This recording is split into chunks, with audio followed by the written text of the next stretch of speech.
You have 30 days to remove the tree, or we'll remove it for you.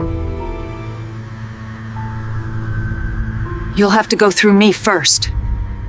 17 years ago, retired Army Colonel Eleanor Vance planted a skinny cypress sapling with her husband in their front yard. Today, that tree stands 60 feet tall, and the HOA just told her to cut it down or face $50 a day fines and legal action. The tree isn't just a tree. It's the grave marker of a marriage, the watchtower over her home, and a piece of community history. It's also blocking the ocean view of someone in a brand new glass mansion up the hill. Colonel Vance didn't survive war zones and military bureaucracy to be pushed around by a homeowners association. She stepped onto her patio, looked up at the towering cypress, swaying in the coastal wind, and made a decision. They want a war over a tree? Fine. She's fought tougher battles. They'd bought the sapling on a whim the day they moved into Seacliff Landing Estates, a skinny, hopeful thing no taller than Dave's hip. He'd dug the hole with the same methodical precision he'd used designing bridges for the Army Corps of Engineers, while Ellie, an OR nurse used to a different kind of precision, had steadied its roots.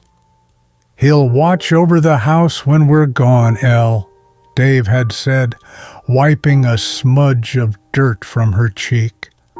A proper sentinel. Now Dave was gone. 5 years passed, and the sentinel stood 60 feet tall. Its bark was a rugged tapestry of grays and browns, its needles a deep, healthy green that seemed to drink the salty air. It was a landmark. When giving directions, neighbors would say, "Turn left at the big cypress," or "We're 3 houses down from the Vance tree." It was a sanctuary for finches and a seasonal perch for a majestic osprey that Ellie had nicknamed General. In the mornings, the tree's long shadow painted a cool, shifting mural across her lawn. In the evenings, the setting sun would ignite its highest branches in a blaze of gold, a final, silent salute to the day. For Ellie, its presence was a constant, reassuring conversation with the past. Her days followed a rhythm dictated by the sun and the seasons, not by a duty roster. She had her garden, her weekly volunteer shift at the local clinic, her correspondence with old Army friends, and her books. Seacliff Landing was supposed to be the final, peaceful posting in a life of service. It was a beautiful community, perched on the Oregon coast, where forested hills tumbled down to meet the rugged cliffs and the vast, churning Pacific. When she and Dave had first bought the property, it was a mix of retired teachers, fishermen, and other former service members. There was an unspoken covenant of mutual respect, a live and let live attitude that valued privacy but offered help without hesitation. But communities, like people, change. In recent years, new money had discovered Seacliff Landing. The modest ranch-style homes were being bought up, torn down, and replaced with glass and steel boxes that seemed to compete for the most dramatic ocean view. With the new houses came a new breed of resident, and with them, a new, more aggressive Homeowners Association. The friendly neighborhood newsletter was replaced by glossy mailers with stark, bold-faced warnings about lawn height and unapproved mailbox colors. The informal summer potluck was now a catered affair at the new clubhouse, an event that felt more like a corporate mixer than a gathering of neighbors. At the helm of this new HOA was Brenda Lee Thompson. She was the wife of a developer who had built several of the new glass houses, including their own sprawling mansion on the hill directly behind Ellie's property. Brenda Lee wielded the HOA bylaws like a scepter, finding in their dense, legalistic prose a power she clearly relished. She spoke of maintaining property values with the grim fervor of a zealot, and her weekly compliance check emails were legendary for their nitpicking pedantry. Ellie had managed to stay off Brenda Lee's radar. Her home was immaculate, her yard tidy. She paid her dues on time. She was a quiet, model resident. She believed in rules, believed they were the framework of a functioning society. A career in the military, where regulations could mean the difference between life and death, had instilled in her a deep respect for order.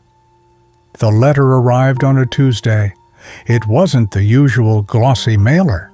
It was a crisp, business-sized envelope sent via certified mail, which immediately put Ellie on alert.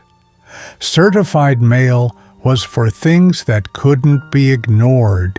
She sat at her kitchen table, the one she and Dave had bought at an antique store in Germany 30 years ago. The morning sun, filtered through the cypress needles, dappled the polished oak. She slit the envelope open with a butter knife. The letterhead was stark.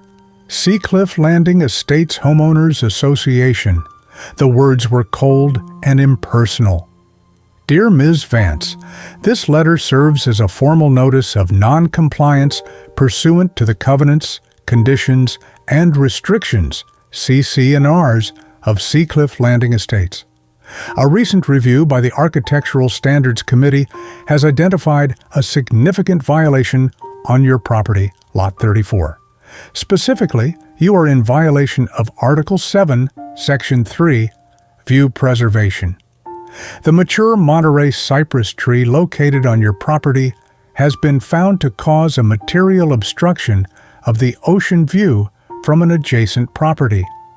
This obstruction is detrimental to the aesthetic harmony and property value of the community as a whole. As per the authority granted to the HOA Board of Directors, you are hereby required to remedy this violation. The required remedy is the complete removal of the aforementioned tree. This action must be completed within 30 days from the date of this letter. Failure to comply will result in daily fines of $50, followed by further legal action, which may include placing a lien on your property. Sincerely, the Board of Directors, Seacliff Landing HOA. Ellie read the letter once, then twice. The words seemed to blur, to lose their meaning. Material obstruction, required remedy, complete removal.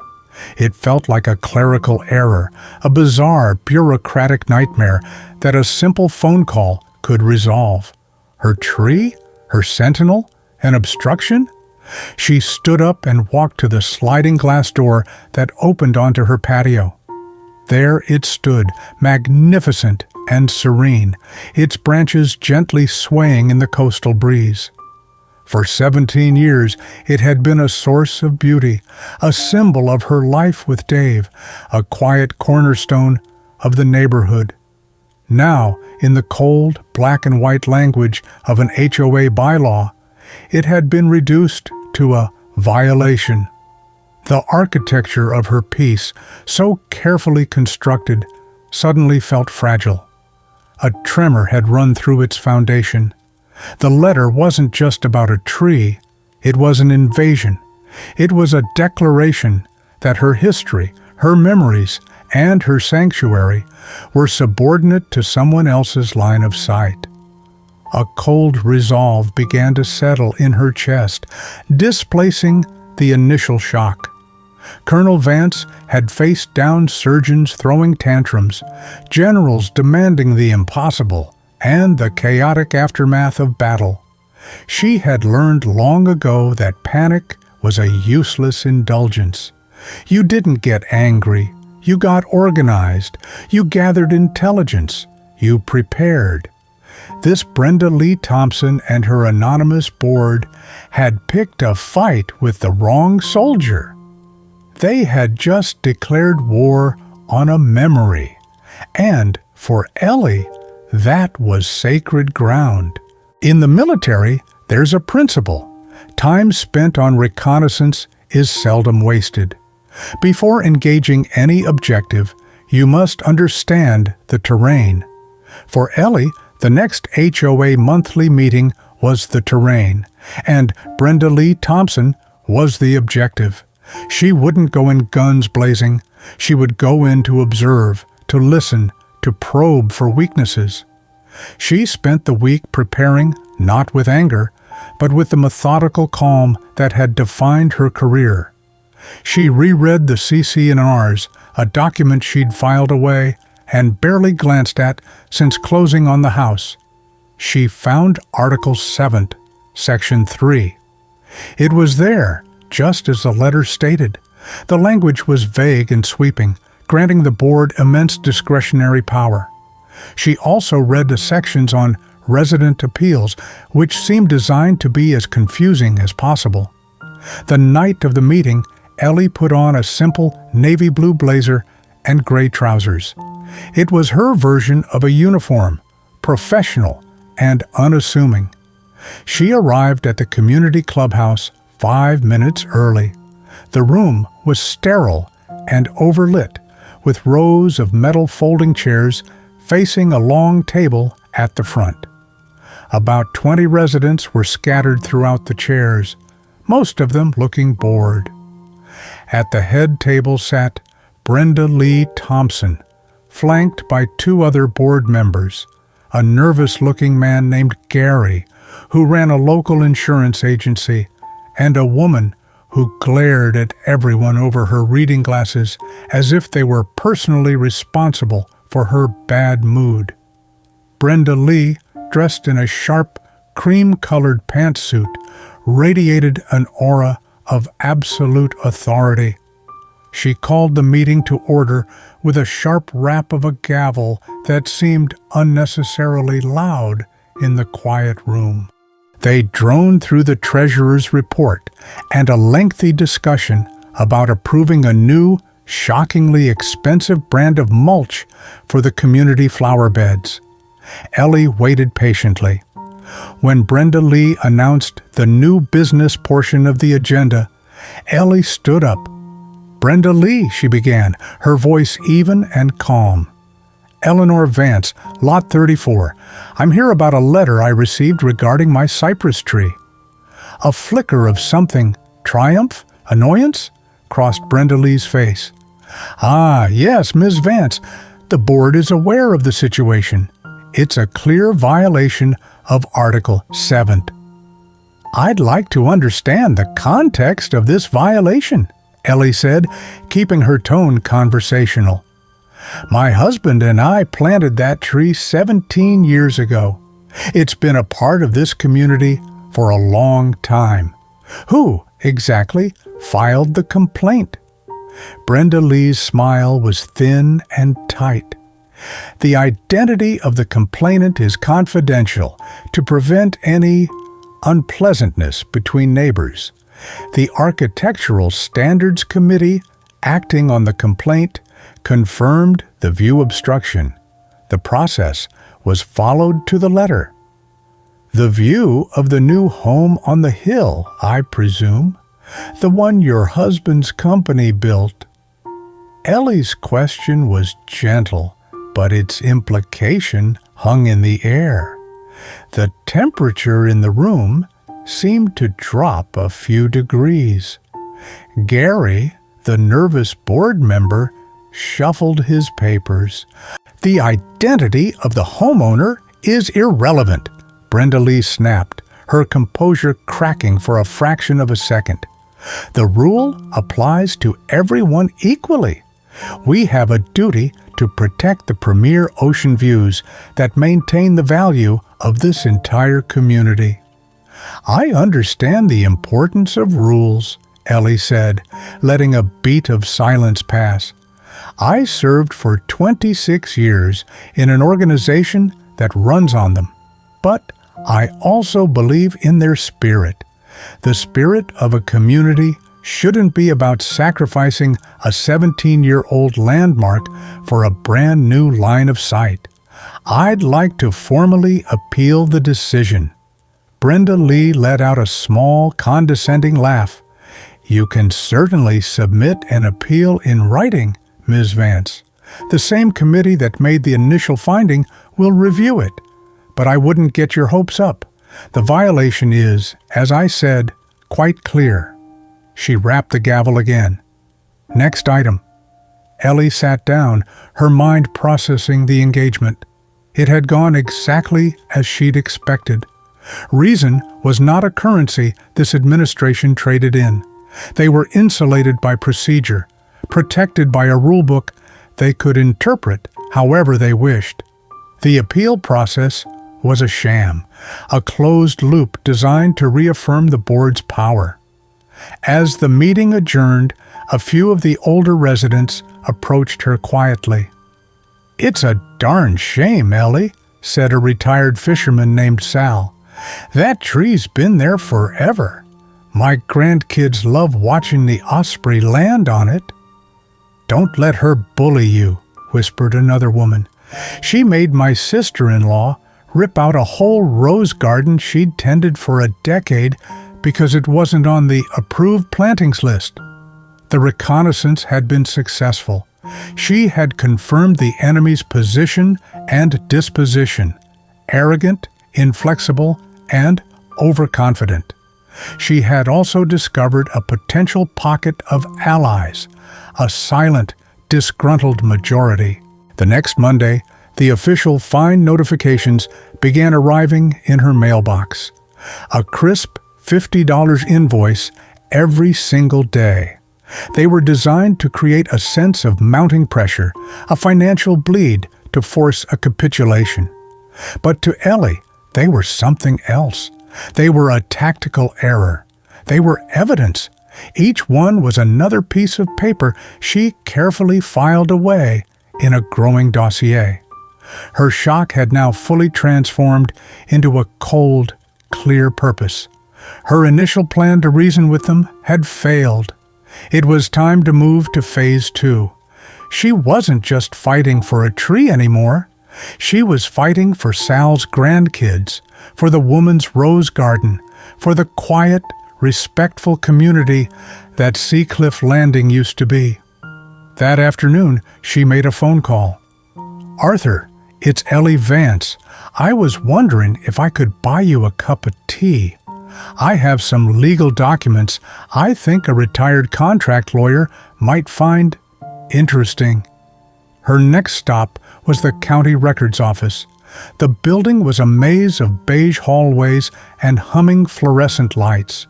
But to Ellie, it felt like familiar territory. It was an archive, a repository of facts, and facts she knew were the best ammunition in any conflict. She requested the original plat maps for the Seacliff Landing development from 1985. She requested all HOA meeting minutes and bylaw amendments filed with the county for the past 20 years. For 3 days, she sat at a heavy wooden table, poring over documents. The clerk, a young woman with purple hair, watched her with growing curiosity as the pile of binders around her grew. Ellie worked with the focus of a surgeon studying an X-ray, searching for a hairline fracture. And on the third afternoon, under the buzzing lights, she found it. It was in the minutes of an HOA board meeting from 18 months ago. The meeting where Article 7, Section 3 had been amended. The original bylaw had been a generic clause about maintaining one's property, but it had been rewritten, expanded into the powerful, sweeping view preservation rule. The minutes showed only 3 people were present: Brenda Lee Thompson and her 2 loyal board members, and the vote to amend the CC&Rs, a foundational document for the entire community, had been unanimous, 3-0. Ellie's heart beat a little faster. Something about that felt wrong. She cross-referenced the procedure for amending the CC&Rs in the original founding documents. And there it was, in black and white. Amending the covenants, conditions, and restrictions required not just a board vote, but a vote of a majority of all homeowners. Brenda Lee hadn't just bent the rules, she had broken them. The fracture wasn't hairline, it was a gaping chasm right through the foundation of her authority. Ellie carefully made copies of every single page. As she packed her bag, the clerk finally spoke. "Find what you were looking for?" Ellie looked up and gave her a small, genuine smile. "I think so," she said. "I think I just found the battle plans." Arthur Pendleton lived in a modest home filled with two things: books and silence. At 75, the retired lawyer had the sharp, inquisitive eyes of a man who had spent 40 years dissecting contracts, searching for the fatal flaw, the ambiguous phrase, the hidden loophole. He had seen Ellie struggle from afar and was, as he put it, just waiting for the right plaintiff to come along.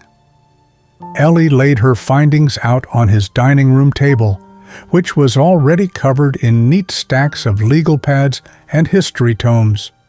She presented the documents with military precision: the original plat map, the initial CC&Rs, the minutes from the improperly convened meeting, and the amended bylaw.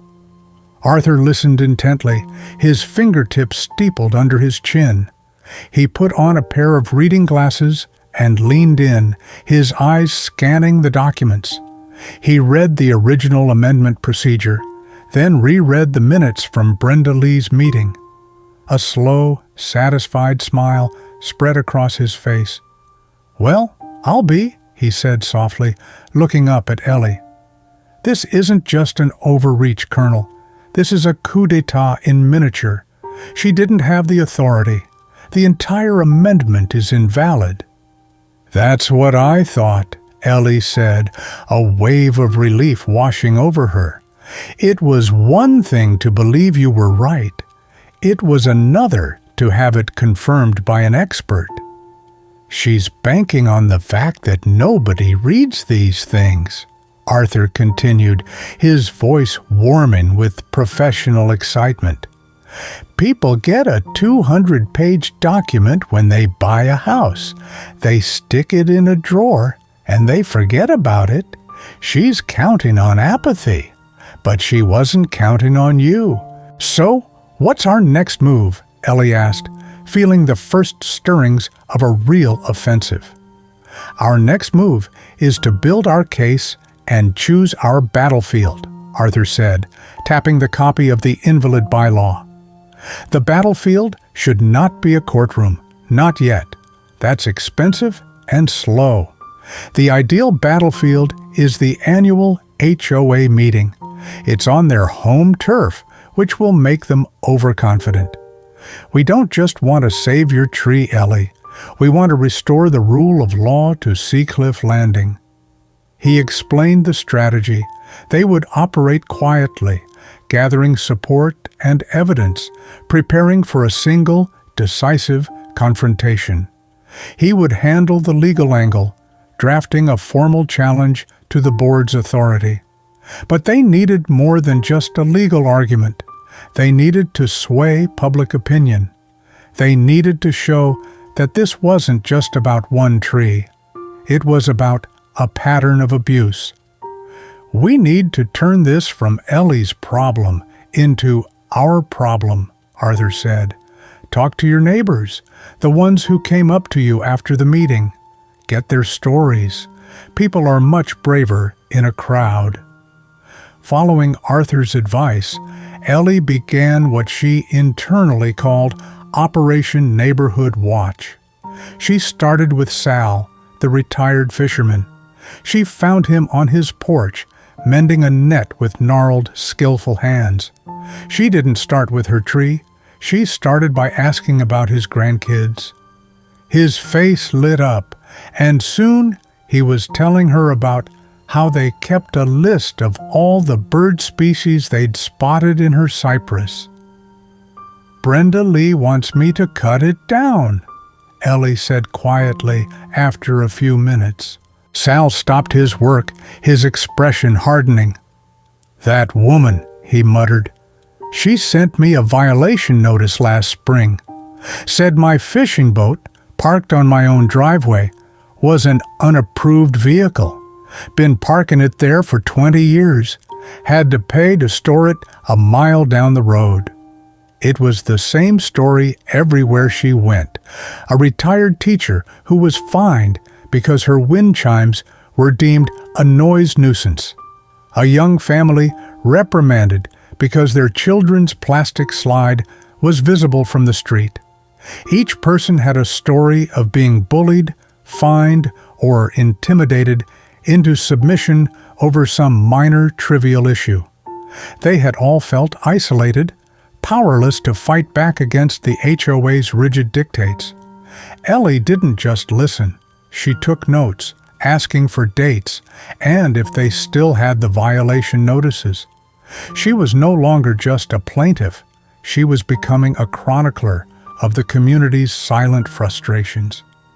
Her second call was to the son of an old Army buddy. Leo Martinez was 28, with a bright smile and dirt under his fingernails. He'd started his own sustainable landscaping business after getting a degree in horticulture. He was passionate about native plants and ecology. Ellie invited him over, not as a friend, but as a professional consultant. They stood in the yard, looking up at the cypress. "They're calling it an obstruction, Leo," Ellie said. "They want it gone." Leo walked around the tree, his eyes taking in its scale and health. He touched the bark gently. "An obstruction," he said, shaking his head. "Colonel, this tree is an ecosystem. See those holes? Acorn woodpecker granary. The branches are perfect nesting sites for songbirds. The shade it provides lowers your summer cooling costs by at least 20%. Its roots help with soil stability and water runoff on this entire slope." "I need you to put that in writing," Ellie said. "I need a professional assessment. I want to know its value, not just ecologically, but monetarily. If they're demanding I destroy a piece of property, I want to know its official worth." Leo's eyes lit up with a new kind of fire. "You want an arborist report? You'll get the best damn arborist report you've ever seen. We'll do a full workup. Species, age, health, replacement cost, environmental services value. When they see the number, their jaws will hit the floor." For the next week, Leo and his small crew took measurements and soil samples. He used a special tool to get a core sample to confirm the tree's age and health. He documented every bird nest, every patch of lichen, every square foot of shade. While Leo worked, Arthur drafted a series of letters. The first was a formal, legally precise letter to the HOA board, officially challenging the validity of Article 7, Section 3, and citing the specific procedural violations in the CC&R's own rules for amendments. It also informed them that any further fines issued based on this invalid bylaw would be contested. The second part of the strategy was more subtle. Arthur helped Ellie and a few of the other aggrieved residents draft a proposal for a new agenda item for the upcoming annual meeting. A motion to establish a heritage tree program to protect significant mature trees within the community. It was a positive, proactive measure that would be hard to argue against publicly. It was the perfect Trojan horse, a way to discuss the value of trees like Ellie's in a constructive format, before the more confrontational part of the meeting began. A quiet energy began to build in the neighborhood. Ellie's kitchen table became an informal command center. Sal, the fisherman, used his own network to spread the word, talking to people at the local coffee shop and the bait and tackle store. The teacher with the band wind chimes helped organize a phone tree. They were no longer isolated individuals. They were a network, an alliance. One evening, Arthur stopped by with the final draft of his legal challenge. Leo was there too, with his completed report. It was a beautiful, comprehensive document, bound in a professional folder. "Here's the final number, Colonel," Leo said, pointing to the last page. Based on its size, health, species, and contribution to the local environment and property value, the conservative appraised value of your Monterey cypress is $18,500. Ellie stared at the number.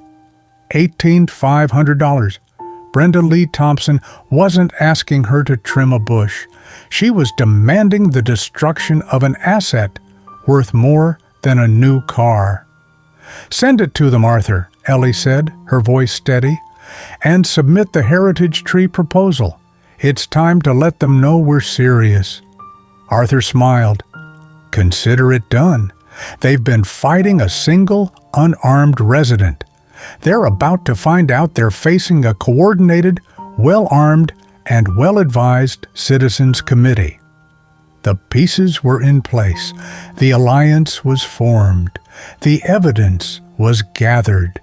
The opening salvo of their counteroffensive had been fired. Now, all they had to do was wait for the enemy to react. The HOA's reaction was exactly what Arthur had predicted, a mix of indignant silence and clumsy aggression. The daily fines abruptly stopped coming. There was no official response to Arthur's legal challenge, a clear sign they had forwarded it to their own lawyer, who was likely advising them to be quiet. But the silent treatment was its own kind of answer. They were not backing down. They were digging in. However, the Heritage Tree Program proposal had to be, by their own rules, included in the official agenda packet mailed to all homeowners before the annual meeting. This was a small but significant victory. Now, every resident in Seacliff Landing would see the topic in black and white, planted right in the middle of the usual boring agenda items like ratification of the 2026 budget and election of new board members. It was a seed of an idea, and it began to sprout in conversations across the neighborhood. People were talking about trees. Brenda Lee's response was to double down on petty enforcement, as if to reassert her authority. More violation notices went out for trivial matters. A garden hose left out overnight, holiday lights still up a week after New Year's, a basketball hoop that was a shade of orange deemed garish. But the tactic backfired. Instead of intimidating people, it galvanized them. Each new ridiculous fine became another story shared over a fence, another text message between neighbors, another piece of kindling for the growing fire of resentment. Ellie's fight had given them a voice and a rallying point. Ellie, meanwhile, focused on preparation. Her dining table now resembled a military campaign map. She had a list of homeowners with notes next to their names. Sal will speak about boat issue. Mary will speak about Rose Garden. She and Arthur worked on a script for the meeting, not a rigid speech, but a set of talking points, a logical progression of arguments. They wanted to be organized, factual, and calm. They would present a case, not a complaint. Leo Martinez played a crucial role. He volunteered to set up a small projector and screen at the meeting. "A picture is worth 1,000 words," he'd said. "Let's show them what we're talking about." He prepared a simple, powerful slideshow. Slide 1, a beautiful sun-drenched photo of Ellie's cypress, the osprey perched majestically on top. Slide 2, a scanned image of the original 1985 plat map with no mention of guaranteed view corridors. Slide 3, a close-up of the HOA's own rules for amending bylaws, with the clause requiring a majority homeowner vote highlighted in yellow. Slide 4, a photo of the sparse meeting minutes where Brenda Lee and her two cronies had illegally rewritten the rule. Slide 5, a striking infographic designed by Leo showing the $18 to $500 value of the tree broken down into its ecological and monetary benefits. The slideshow was their secret weapon. It transformed abstract legal arguments into simple, undeniable visual facts. A week before the meeting, Ellie did something unexpected. She baked 24 oatmeal raisin cookies, Dave's favorite recipe, and took a walk. She didn't go to the homes of her allies. She went to the homes of people she'd never spoken to, people in the newer, larger houses, even a few on the same street as Brenda Lee. She would knock, offer a small bag of cookies, and introduce herself. "Hi, I'm Ellie Vance from down on Ocean Spray Lane. We have the big cypress tree. I'm sure you've gotten the packet for the annual meeting, and I just wanted to personally invite you to come. We're going to be talking about a heritage tree program, and I think it's important for the whole community to be involved." She never mentioned her fight, the fines, or the illegal bylaw. She was friendly, neighborly, and respectful. It was a brilliant psychological move, suggested by Arthur. She was de-escalating any potential personal animosity. She wasn't the angry troublemaker Brenda Lee was likely painting her as. She was a pleasant, reasonable neighbor, asking for their participation in a community matter. She was, in essence, conducting a charm offensive, winning hearts and minds one cookie at a time. The day of the annual meeting arrived. The air was crisp and clear. Ellie spent the morning in her garden, finding a sense of calm in the familiar work of weeding and watering. She looked up at her sentinel, its branches reaching for the bright blue sky. It had watched over her for so long. Now it was her turn to watch over it. That evening, the clubhouse was packed. It wasn't the usual sparse crowd of 20. There were over 100 people. They filled every folding chair, stood along the back wall, and spilled out into the hallway. Ellie's cookie campaign and the neighborhood whispers had worked. The community had shown up. Ellie, Arthur, and Leo sat together in the front row. They were a small, quiet island of calm in a sea of buzzing anticipation. Brenda Lee and her two board members took their seats at the head table. A flicker of surprise, then annoyance, crossed Brenda Lee's face as she scanned the enormous crowd. This was not the compliant, apathetic audience she was used to. She banged the gavel with extra force, a hint of desperation in the sound. They plowed through the opening agenda items. The budget was ratified with a few pointed questions from the audience about rising legal fees. Then came Ellie's agenda item. "Next," Brenda Lee said, her voice tight, "is a proposal for a heritage tree program." She said the words with barely concealed disdain. "The floor is open for discussion." This was their moment. Arthur stood up first. He spoke calmly about the value of mature trees to the community's character and property values. He framed the program as a positive, forward-thinking initiative that would protect Seacliff Landing's natural beauty for generations. It was all positive, all pro-community. Several people from the audience, allies Ellie had spoken to, stood up to voice their support. Then, a man from one of the newer houses stood up. "While I appreciate the sentiment," he said, "my main concern is protecting the ocean views we paid a premium for. Existing rules should be enforced to protect those views."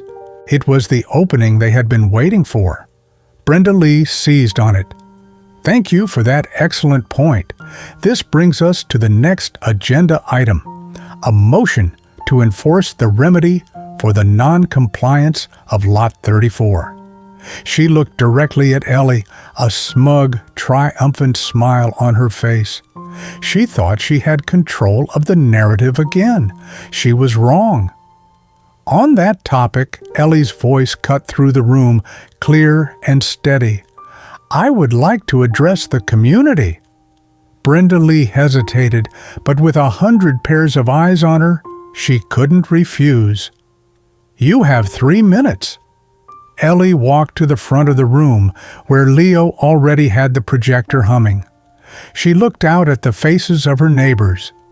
"My name is Ellie Vance," she began, "and this is my story." The quiet offensive was over. The main engagement had begun. The first image flashed onto the screen, a stunning, sun-kissed photograph of the Monterey cypress, the osprey in its crown, wings half spread as if posing for the portrait. A soft murmur went through the crowd. It wasn't an obstruction, it was a work of art. "This is my tree," Ellie said, her voice filled not with anger, but with a profound sense of ownership and love. "My late husband and I planted it 17 years ago. For me and for many of my neighbors, it is the heart of our little corner of Seacliff Landing. But to the board, it is a violation." She clicked to the next slide. It was the sterile black and white copy of the violation letter, with the phrase "complete removal" highlighted in red. The contrast was jarring. "I was told my tree had to be destroyed because it violated Article 7, Section 3 of our bylaws. I believe in rules, so I decided to do some research into that rule." Click. The next slide showed the original plat map. This is the master plan for our community from 1985. As you can see, it promises many things: roads, sewer lines, common areas. What it does not promise, anywhere, is a guaranteed, unobstructed ocean view. Click. The next slide showed the HOA's own procedure for amending the CC&Rs. The requirement for a majority vote of all homeowners was circled.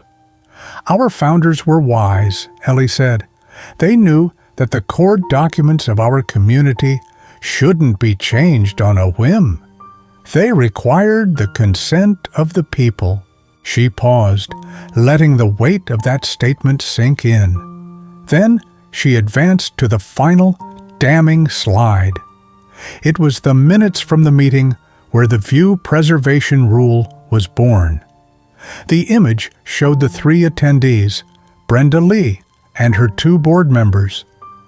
"But 18 months ago," Ellie said, her voice dropping slightly, becoming more focused, "this rule was rewritten, not by a vote of the homeowners, not in a well-attended annual meeting like this one. It was rewritten in a closed-door board meeting by 3 people. The very rule being used to threaten my home and destroy my property was passed illegally." A wave of shocked whispers rolled through the room. People were turning to each other, their faces a mixture of confusion and anger. They were looking at the evidence with their own eyes. Before Brenda Lee could recover, Arthur Pendleton stood up. He wasn't holding a microphone, but his voice, honed by decades in the courtroom, filled the space. As a retired contract lawyer and a member of this community, he began, I can tell you that what Colonel Vance has presented is not just a procedural error. It renders Article 7, Section 3 completely unenforceable. Any action the board has taken or threatened to take based on this invalid bylaw, including the fines and the lien threats, is legally baseless. Furthermore, by knowingly acting outside the authority granted to them by the CC&Rs, the board members may have opened themselves, and, by extension, our entire association, to significant legal and financial liability. The word liability hung in the air like a guillotine. Brenda Lee's face, which had been pale with shock, was now flushed with rage. This is an ambush. This is out of order. You are slandering this board. But she had lost the crowd. Sal, the fisherman, stood up. Is it slander to say you fined me for a boat I've parked in my driveway for 20 years? Is that in the original rules, Brenda Lee? The teacher with the wind chimes stood up. What about my garden? Was my love for roses also passed in a secret meeting? Suddenly, the dam of silence broke. One by one, people began to speak, not in anger, but with a sense of shared grievance, of finally being heard.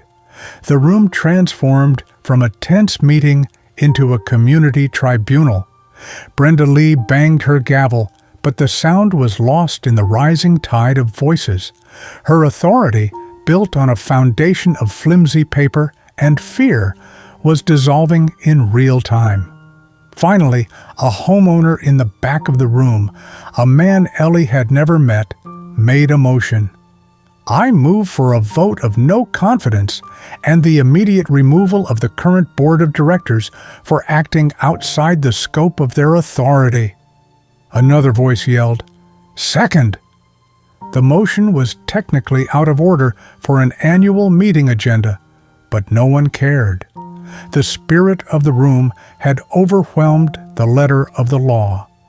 Arthur Pendleton, seeing the momentum, stepped forward.